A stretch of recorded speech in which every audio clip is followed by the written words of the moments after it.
Okay, let's get started. Once again, welcome to Natural Habitat Adventures' Daily Dose of Nature, Wildlife Photography After Dark, presented by NatHab Expedition Leader Richard Diggovea. Richard, thank you for being here today. I'll turn it over to you. Thanks, Colby, and thanks everyone for tuning in. It's been a little while since we last saw you guys, and looking forward to getting into some different photography, some more challenging photography. I just got back from an amazing trip to Uganda with NatHab, and we had a spectacular time. Even with all the COVID regulations and everything, the trips ran so smoothly. It was such a pleasure to be there. And now really looking forward to turning on to this, because photographing animals at night, and I liken it to being in the jungles because it's almost at night with the canopy they're going over.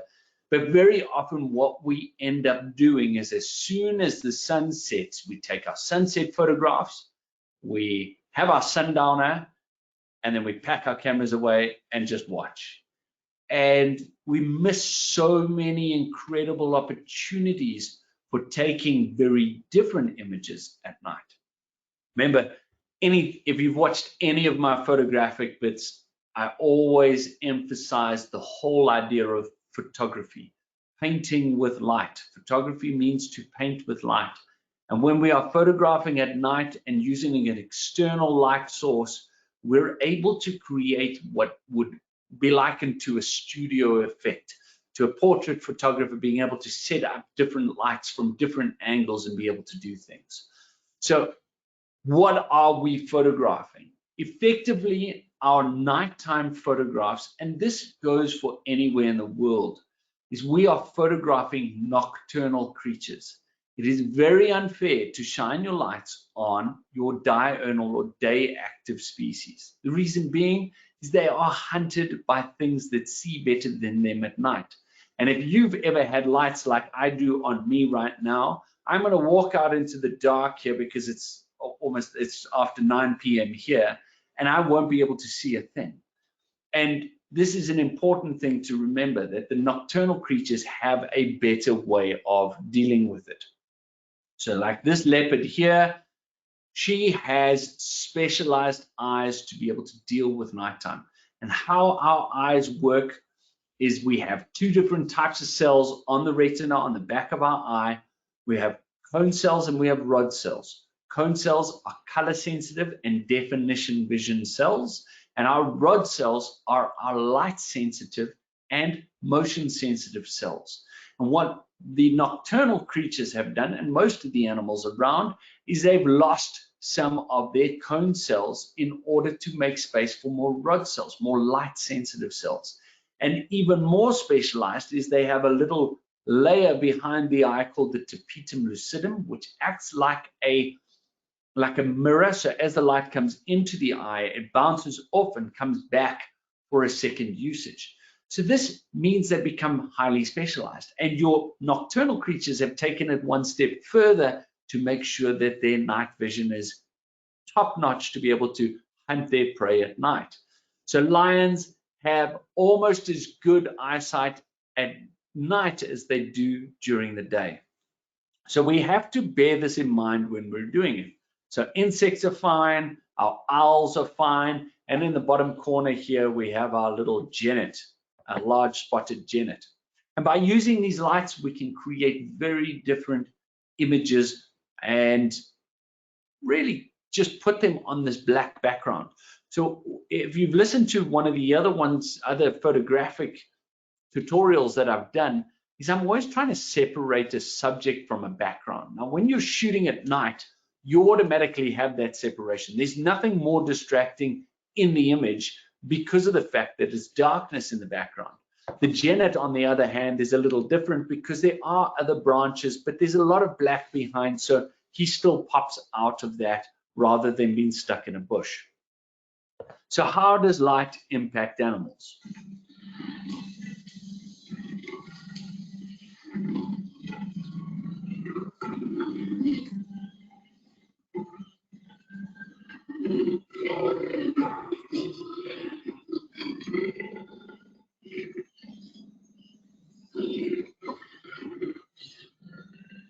So this was a very tense affair between two leopards. The male was a little grumpy because the female's trying to mate. He's tired. They mate every 15 minutes for 5 days. So it's a taxing thing for everyone. And when we find them at night, you can see they're not impacted by it, but you can also see by that shot there, we're not shining the lights directly into their eyes. And the reason for this is, would you like a big spotlight shone into your eyes? I think not. So what it does is, in our eyes, on top of what I've just explained about the structure of the eye, is we have a hormone called rhodopsin, which is made from vitamin A. And vitamin A we get from carrots. Hence the reason why people say, eat your carrots to help your nighttime vision, to see better at night. We tell all our kids this. Now, it changes, your eye changes vitamin A into this hormone called rhodopsin, and it takes about 45 minutes to be able to push it up. So like the aperture on our camera, if I walk out into the dark now, my pupils will dilate, so the aperture becomes really large to allow as much light in as possible. At this point, my body goes, it's dark, let me start changing the vitamin A to rhodopsin. And so this changeover starts to occur. It takes about 45 minutes to reach the peak.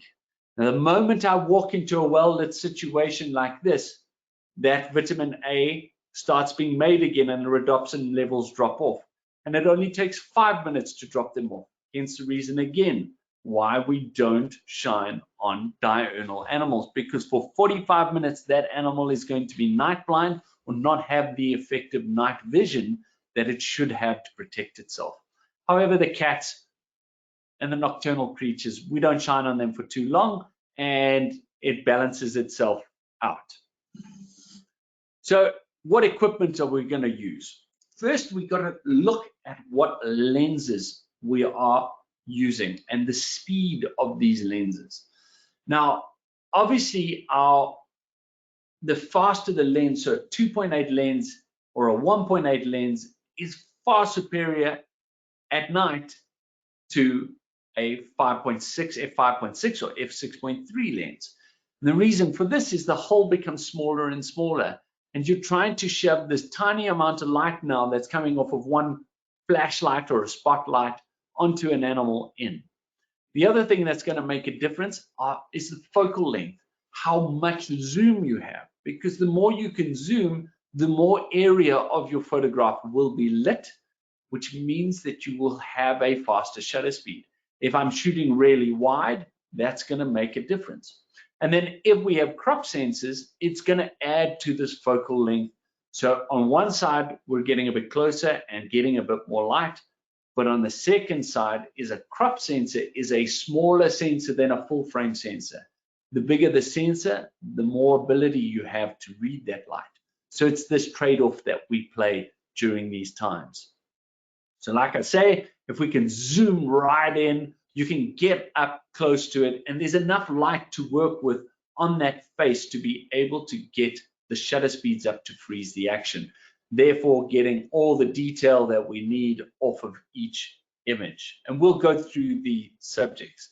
The further away we get, the more space there is, the harder it is for the camera to now read the light.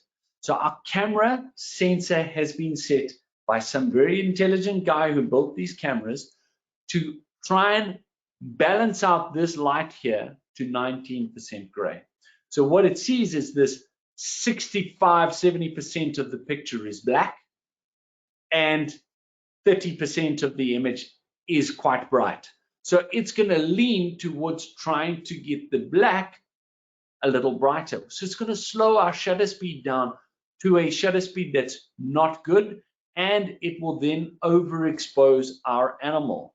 Excuse me. So we have to consider that. And then going even further than that is when we get really wide. So this would be something far more artistic, work really well as a big print on a wall, is that we have to be able to challenge and channel our settings to really paint with light. So at this point, we start to move away from letting the camera make our decisions for us. And whatever we choose in terms of our focal length and our lenses, we just need to make sure that we're getting the settings to correspond correctly to what we have. When things are really up close, so this was a spider on one of our Madagascar trips, just a small flashlight. I've got a beautiful little Phoenix flashlight that does a great job. And just by holding it off to the side and then photographing, we can get these really beautiful feelings and offset the light to where we want it. We can backlight something, we can front light something, side light, come from different angles. And I even took a photo of that from the other side of the leaf. So you just have the shadow of the spider on this green leaf. The next part that we have to consider are cameras. What cameras are we going to use? Now, a camera like glass, like your lens, is going to make a big difference. The more you pay for a camera, the more you're going to get from it, or you should get from it. And where you start really going is that the more you pay, you're getting a full frame sensor. So it's a bigger sensor which stores and reads more light better. A cropped sensor, which will allow you to get a bit closer, but you're losing a bit of that light reading ability. Your ISO capacity. Now, ISO is our ability to record or amplify light that hits the sensor. So if any of you shot with film, we used to have film that was ASA rated. So you had a 50 ASA, 100 ASA, 200 ASA. If you were brave, you were using 400 ASA because things got a bit noisy. And if you then went to 800, you were obviously shooting in black and white because you were just going to get grain. And what this basically did was on the film, they used to paint silver nitrate on there. And the silver nitrate was what reacted to the light. The more silver nitrate, the faster it reacted, so it amplified the light. So the higher our ISO can go, the faster our shutter speed can be because it's reading the light and amplifying the light really fast. And that allows us to freeze action and get these shots. Now, our modern day cameras are amazing. We're all able to at least get to 3200 to 6400 ISO, and I've shot clean images at 16,000 ISO. More than that for now, we'll still have to play a little bit to get there. But what I suggest is looking at what you're getting out of your image and seeing what you like and choosing and setting the top end. And then we're shooting in manual mode. Like I said, the camera's now got a bit stupid because it's trying to do 19% gray and it's not going to win because there's a black background and a spotlit animal. So that's going to cause an issue. So we shoot in manual mode.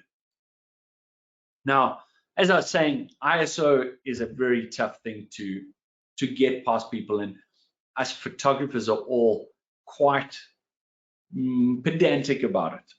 If you watch any photographer, and you'll all know yourselves when you get there, I am one of them too, is you take an image, when you get it on the computer, you zoom right into that shot. And the reason you're wanting to zoom in is to see how much noise there is. Did the ISO, is it sharp? Oh goodness, there's grain, oh my goodness. But what you fail to think of is, have you ever walked into a photographic gallery or someone's got a beautiful print on a wall and walked right up to it to look at the detail on a single pixel? I think not. So this image was of two male lions fighting with a buffalo. I took this image at about 12,800 ISO, so it was really high. This was taken 10 years ago, so cameras weren't what they are today, and I was still shooting with some really good equipment, but there's noise. The thing is that I would rather have a sharp image that tells me the story than a clean image that's blurry and doesn't tell me anything. So don't let ISO be the hold you back from getting creative and capturing something that's unique. Some shots will work out, some might be grainy, but with it, you're at least getting some idea of what's going on. Other times you'll get close enough and the light's bright enough to be able to bring that down. And you can get this beautiful, clear quality. And because of down here in South Africa, we have a tracker on the front seat who's right out on the hood of the vehicle, and that gives him access to be offset. So when that light hits the animal, it's further away from me and the guests, so we have a different angle on it. We can also then not use the vehicle's spotlight and use a secondary vehicle spotlight, which I love doing. And you create these silhouetted images. And this lion was just waking up. Very often you'll have to wait into the nighttime before they start moving. This was the opportune moment, and we were just waiting for that. As he started to yawn, we dropped our spotlight and took the images using the outer ring of him to focus. Because if you aim it at the black section within him, the camera uses contrast to focus. So if it cannot see contrast, you will have this lens going trying to find focus. So aim for the edges where the light pieces are. Works for anything. Even when we were in the gorillas now, it's a dark animal in a dark location. What you're aiming for are the facial points because they're a little brighter and they have a contrast to the black fur. So we're always looking for that contrast to be able to get that focus. So with spotlights and flashlights, what are you going to choose? So this is the flashlight I have. It's a little pointed, it's about this big, and it's beautiful. It is incredibly powerful and works wonders for nighttime stuff. And then on the safari vehicles, we've got even more powerful spotlights. So it's how we use those. There's a video of some lions called the Majinga lions, big, massive male lions. As you can see, the spotlight absolutely doesn't influence their behavior at all. They carry on doing what they need to do.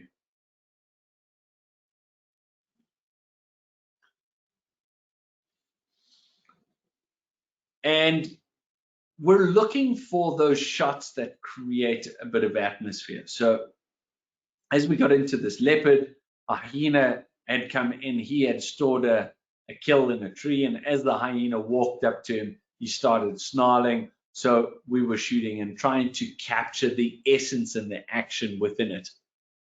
And if they're moving like that, you want a fast enough shutter speed. So don't fret, I'm gonna go into exact settings shortly that you can jot down, and it will be your base point to think about.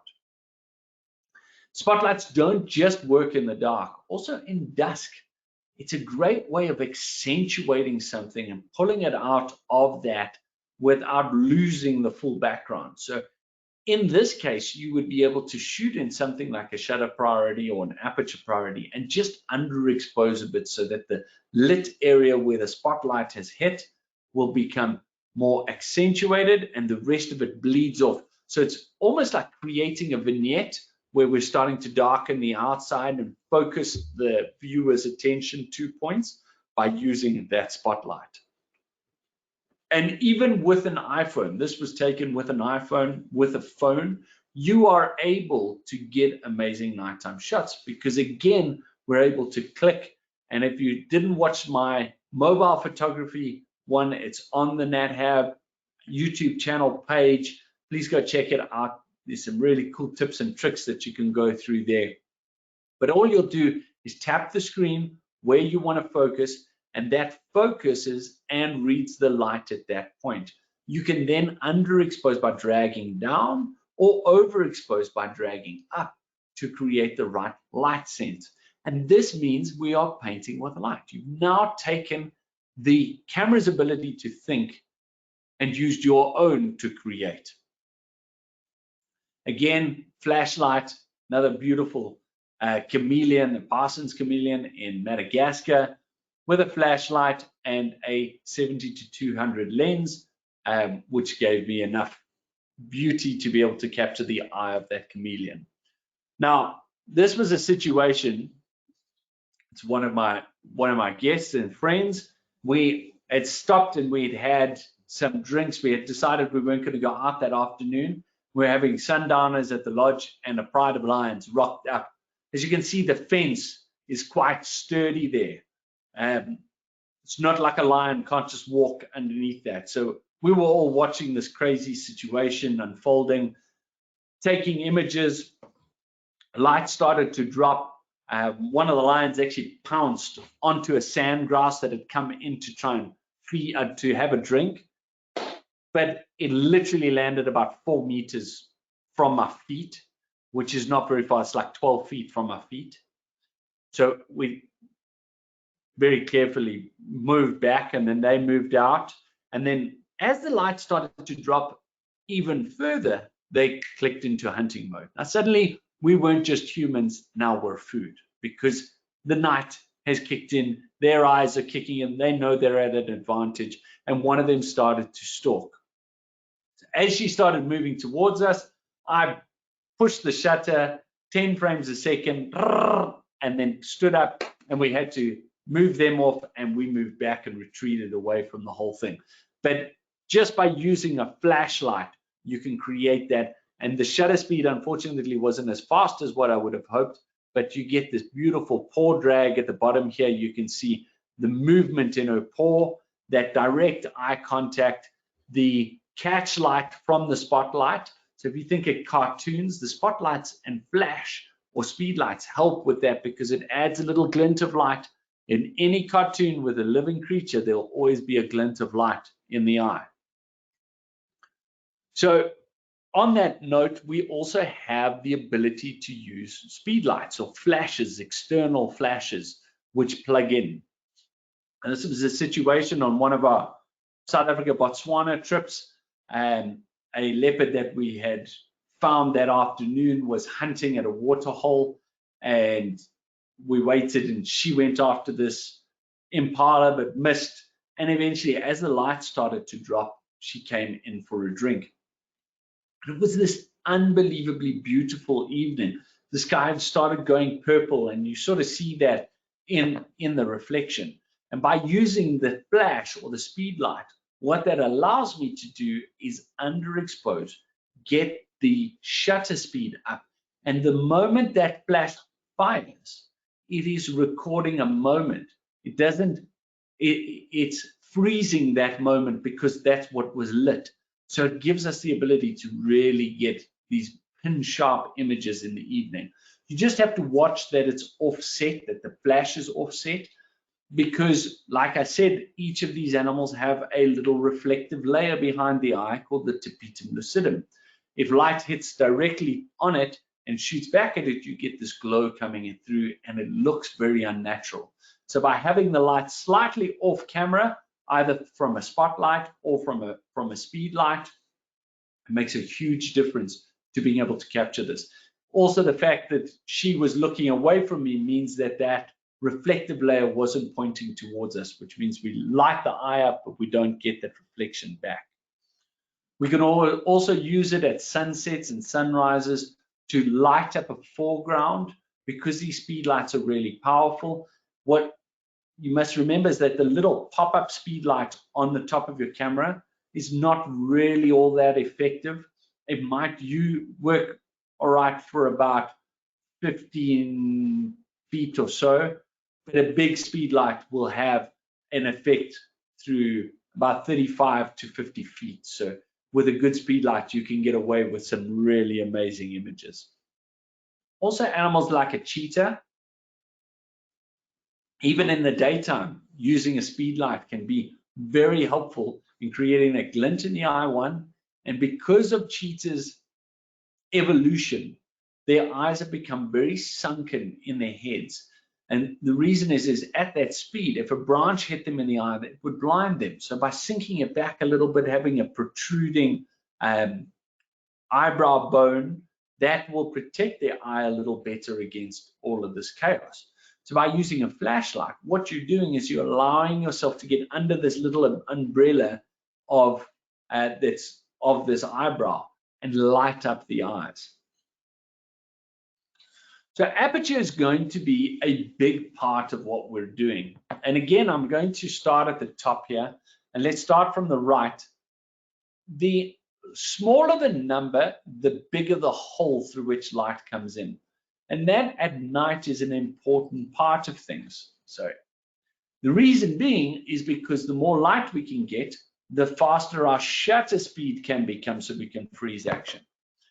The continuation is that the smaller the number, the less depth of field we're going to have, the less that is in focus from front to back of the image. So as you can see, as we increase in our f-stop, so the mountains behind this man become more and more clear. This is great to be able to, the lower the number, is great to be able to pull our subject from the background. And with our wildlife lenses, we really, the most we're going to be able to get is about 2.8, because you get a 70 to 200 at that. But we're probably living at f4 or f5.6. So we're starting to lose light. Sorry. Then we're also trying to keep our shutter speed up as fast as we can, but because there's no light, we can't always get it to 1,000. We can't always get it to 500. Most of the time we're dealing with 2/50th if you're at 2.8, but most of the time we're going to be somewhere between 1/125th and 1/60th, which means we're shooting very slowly. So don't be afraid to push that button. Hold it down, shoot fast, and shoot many, because one of those images will come out. You've now got to counteract your shake, the movement of the animal, any movement of somebody moving in the car, which often happens, and it starts rocking things. So please be wary of that. With aperture, you're always trying to get the eye in focus. I'm not worried that her nose isn't in focus. I want that stare, that she's looking up at me. The light's coming from the side. Obviously, she saw how nice my camera was and wanted it. It had nothing to do with the meat on my bones. These ideas of aperture can change. So this one, I had a 70 to 200 that I was using here. It's a 2.8 lens. But because of what we were shooting and the amount of light we had, I actually pushed my aperture up to about 6.3.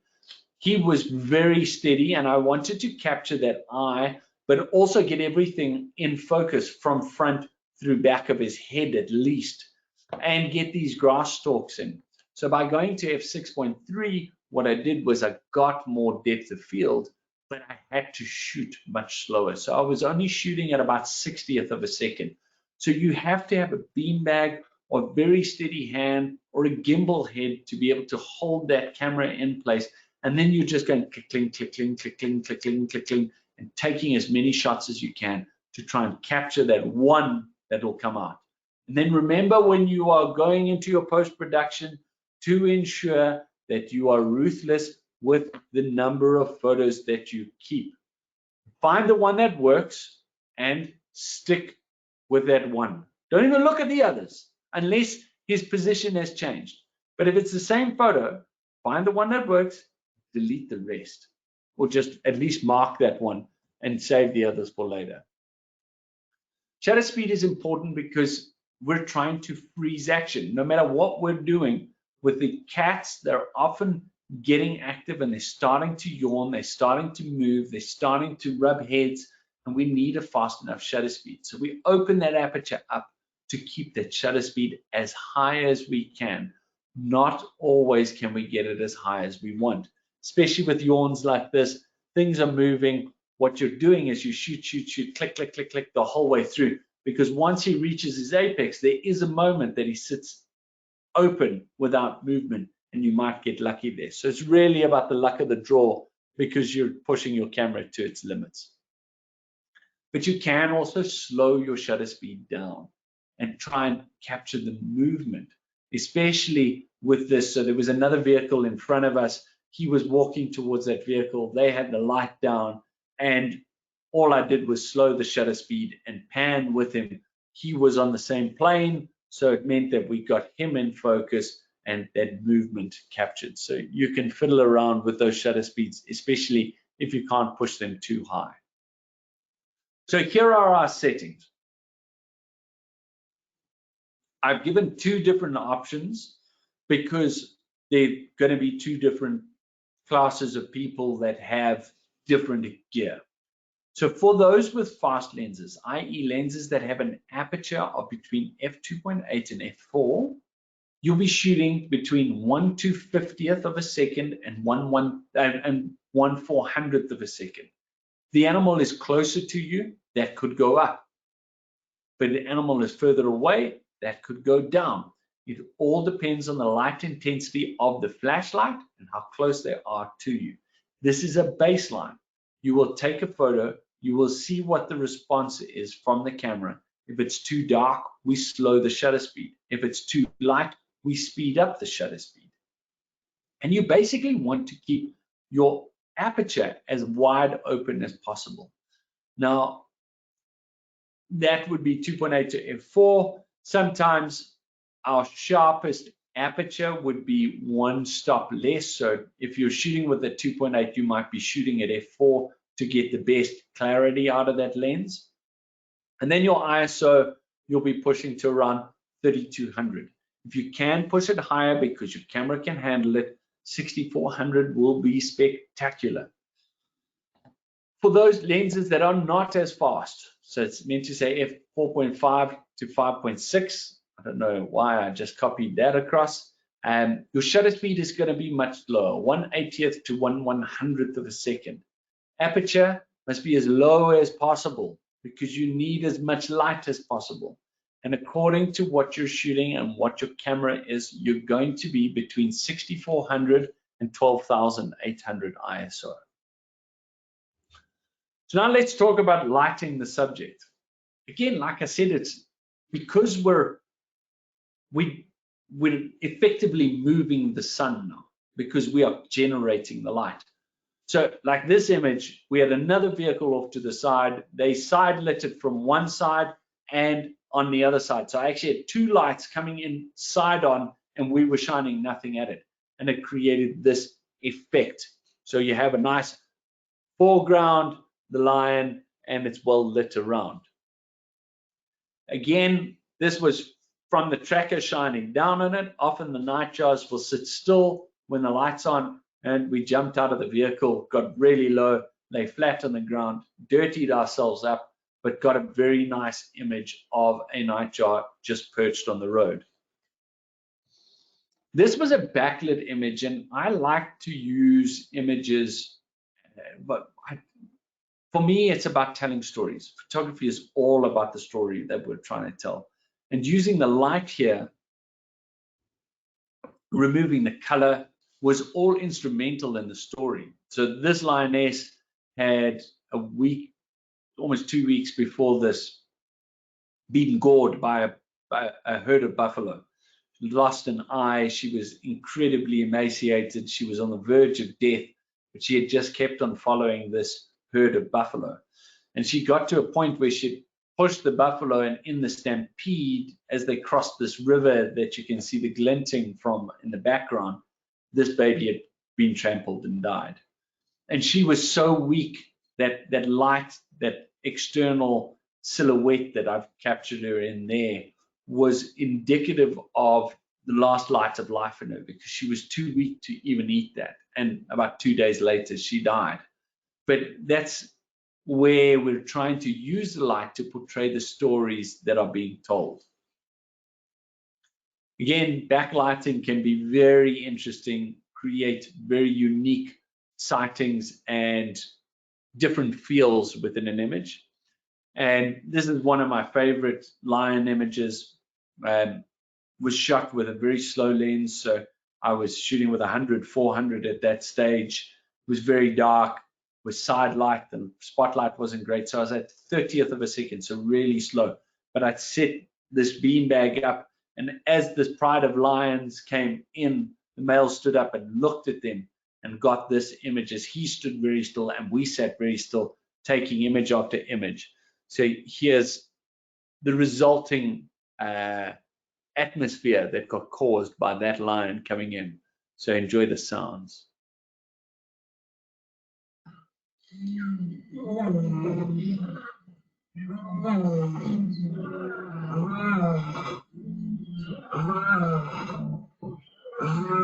Listen for the cubs that are going to call.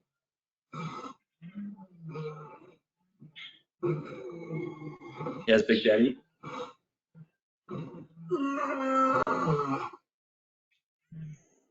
Listen to that cub, I love it.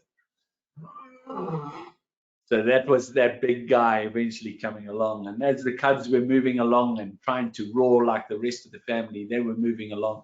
And by again using side lights, we were able to capture very different images, very low-key images, more artistic in nature and less documentary in nature.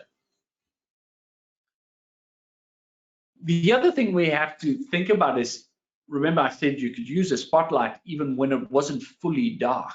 And there's a moment in twilight where you have the blue hour, where everything turns that deep blue color and the senses pick up that blue. It's a beautiful, rich blue. And when you can get that sort of coloration in an image, it really starts to pop things and change things. So by using the spotlight, I was able to dial it down and underexpose slightly so that I could use that to get that blue coloration in the background.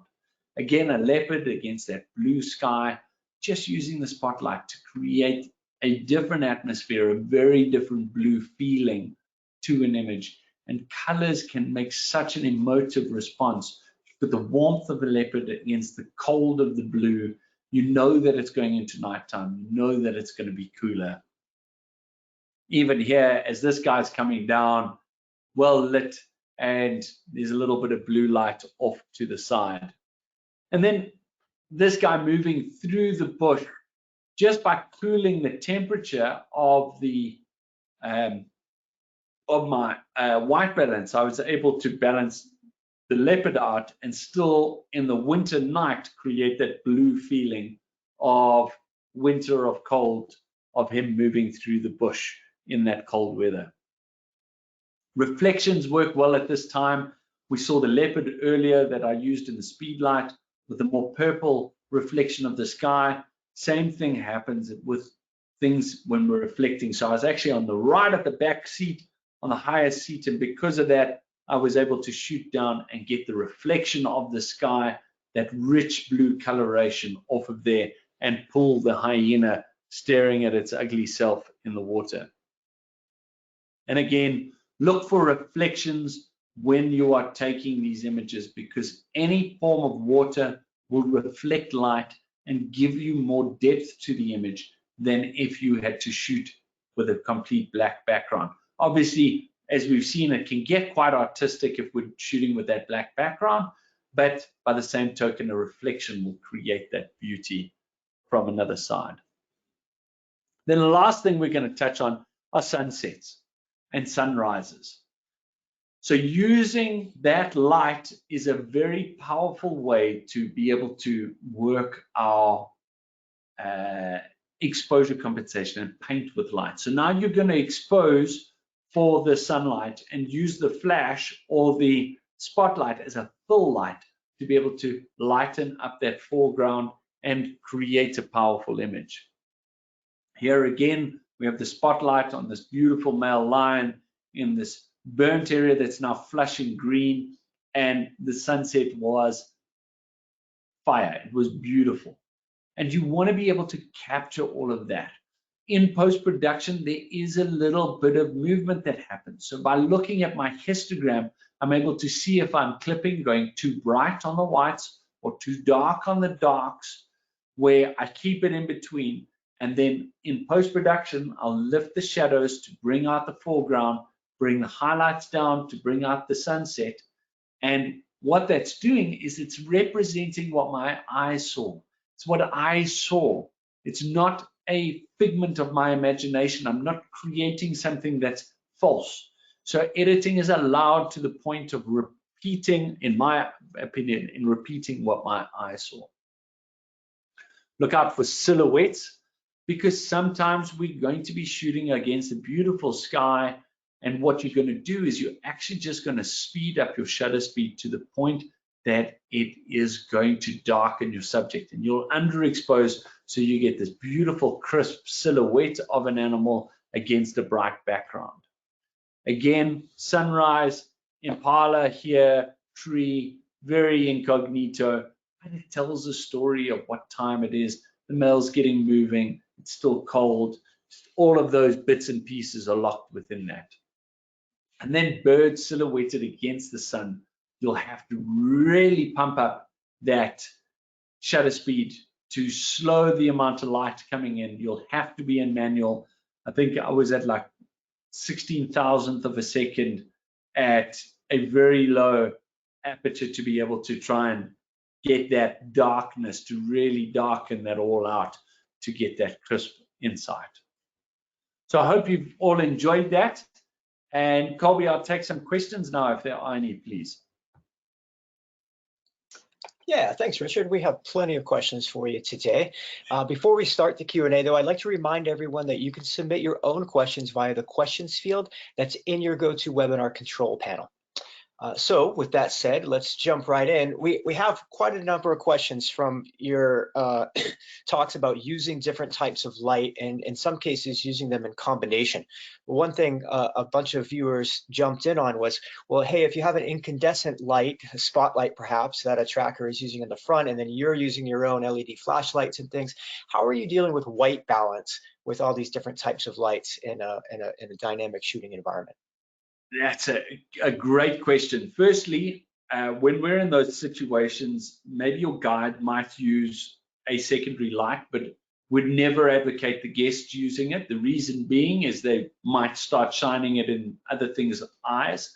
What I'm generally doing is working the other vehicles in the area. So for the most part in Southern Africa, we allow a maximum of 3 vehicles, 2 to 3 vehicles in a cat sighting. And each one of those will have a light.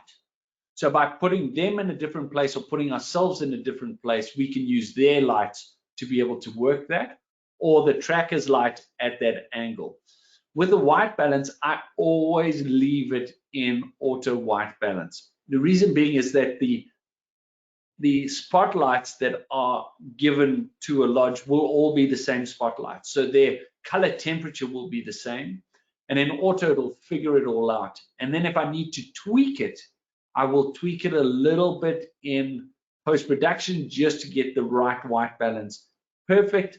But that's the general rule of thumb, is auto white balance works a treat in these situations. Great, thanks.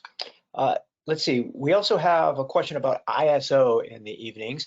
Are you setting a maximum or a minimum ISO, or how are you dealing with that? So you could go with the option of leaving it in auto ISO and letting it roll. But what I find with auto ISO is it still has its own little buffer, even though you've set the top end. So, and then you've still got exposure control. So what I would do is physically set it. I physically set it to 3200 ISO, 4000 ISO, and then I will change my shutter speed accordingly.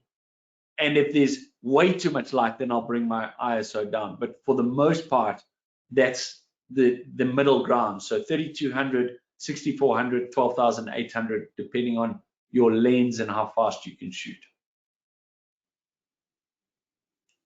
Great. And another technical question for you, Richard, about focus. So how are you focusing on the animals when there's such little light and perhaps those spotlights are moving around? So again, what I would do is I'm always aiming for the edges. So ear tips, because ears are close to eyes and they're often on the same plane. So ear tips around the top of the head, those are the points that I'm trying to get. So there's major contrast. As soon as that light hits the animal, there's black behind it. So if you can get the edge, it's easy for the camera to find that focus. With the newer cameras and the ones that I'm using now, I autofocus takes control. I don't even have to think about it. I push the autofocus button. It goes, oh, there's the eye, and locks on, and I don't even have to think about it past that. Just think about my composition and moving forward. Yeah, great. How about megapixels? People are always curious about megapixels. Does a high megapixel camera help? Is it a hindrance for night photography? Does it, in particular, some people are also asking in regards to megapixels, does it enhance shadows and highlights and exposure? So, okay, it's an amazing question, and I am going to start at one point. Having a high megapixel camera is amazing when you get it right, because you have all this definition to work with. You can zoom right in, you can do so much, you can get incredible detail. But if you get it wrong, you will notice it more than a low megapixel camera, because you've got all that detail, and you will see every single mistake you've made under a magnifying glass. It is as simple as that. So like my A9 II is a beautiful camera, 24 megapixels, works beautifully in low light. I don't need much more than 24 megapixels, but my new A1 has 50 megapixels. And it is even more amazing because just the nature of it. But if I make a mistake, I see the mistake. There's no hiding from it. And secondly, megapixels do not make a difference to shadows and highlights. Your camera is built in a specific way. The more expensive your camera is, the greater its dynamic range. Dynamic range is its ability to see through detail through the lightest areas and the darkest areas, that you have control later to balance those out. So it's storing how much detail is in there. It's like me looking at that sunset. I'm going to go back to this lion image quickly. That one there, that's a great dynamic range. No camera can capture that amount of dynamic range. It is simply impossible without editing afterwards. But megapixels does not give us dynamic range. Your sensor is built to give you dynamic range. Just different cameras. My A1 has 15.5 stops of dynamic range. My A9 II's got 14. So there's a big jump. 2 stops is almost 4 times the amount of light that I can record. I hope that made sense. That was a big, awesome question. Yeah, very good. Certainly a loaded question in there, and something I'm sure on the photo-specific safaris that we offer, we spend a lot of time talking about that and breaking that out in more detail, of course. I'm going to circle back to focus, because as you were talking, a number of people all chimed in with the same question, and so I think it makes some sense to go back to it. So when you're focusing at night and you're on these animals, you're talking about focusing on the edges, looking for silhouettes. Are you using a single point focus, groups, center weighting? What does that look like for you? What do you recommend?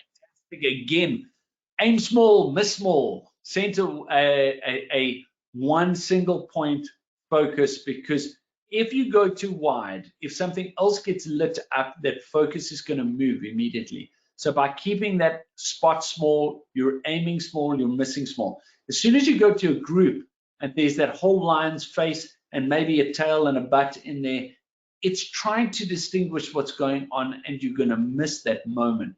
So keep it small, keep it to the single point, aim that point at the top edges, like I say, ears and around the forehead, which will get you along the axis or the plane, excuse me, of the eyes.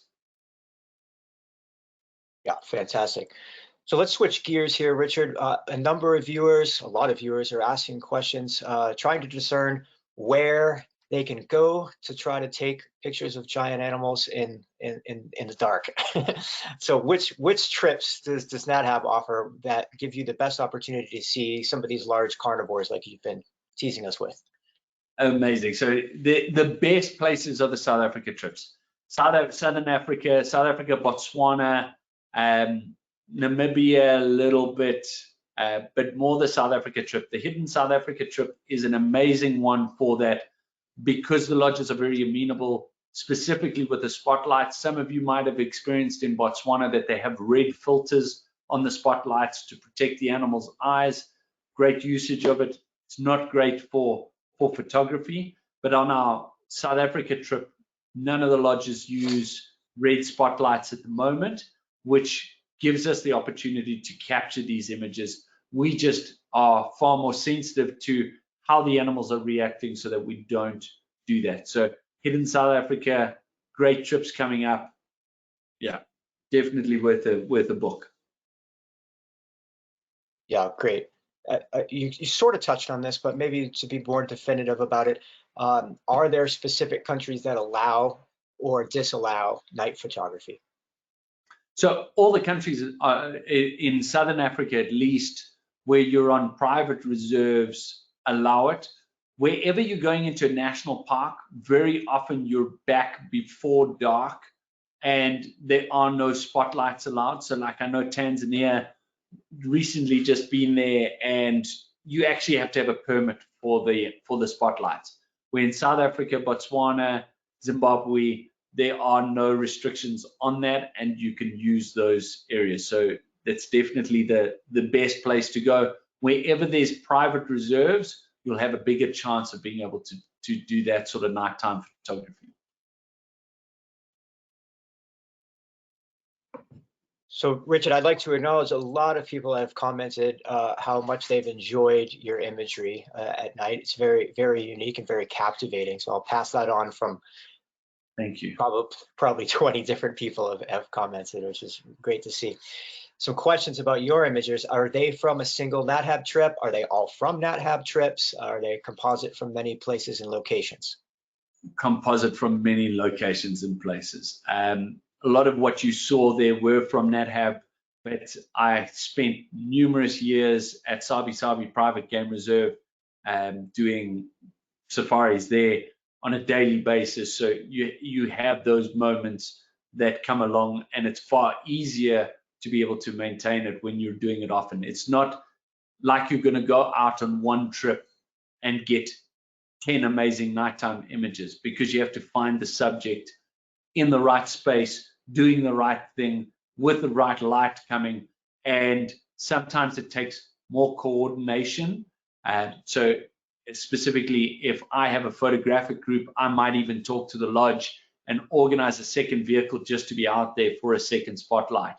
So it just depends on that situation and the timing of it. But I really appreciate that you guys enjoy the images, and I would love to see some of your images as you start to capture these now.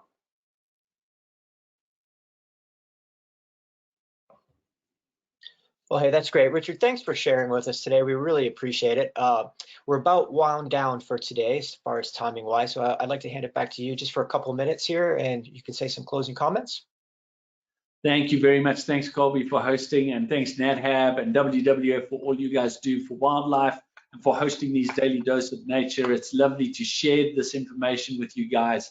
Just remember to look out for these trips. Obviously, with vaccinations rolling, trips are rolling, things are happening, time to start booking. And if you're into it and you were one of the people asking some of the more technical questions, have a look at some of the pro photo trips that we're offering, because they are going to be taken to another level above just the plain old photographic.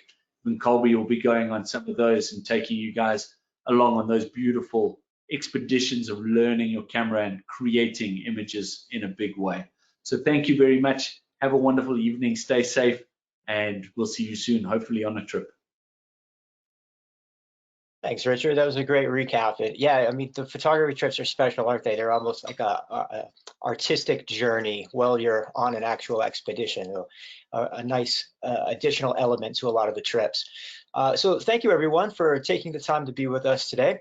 Join us tomorrow, of course, for the next Daily Dose of Nature. You can check out this week's lineup, including registration links, on our website at nathab.com/webinars. We did record today's presentation, and we will have a replay available on our website soon. And I'll also include some links to some of these trips that Richard's been talking about today, so you can see what photo trips might be right for you. So thanks, everybody, for being here. Goodbye, and enjoy the rest of your day. Thanks, Colby. Thanks.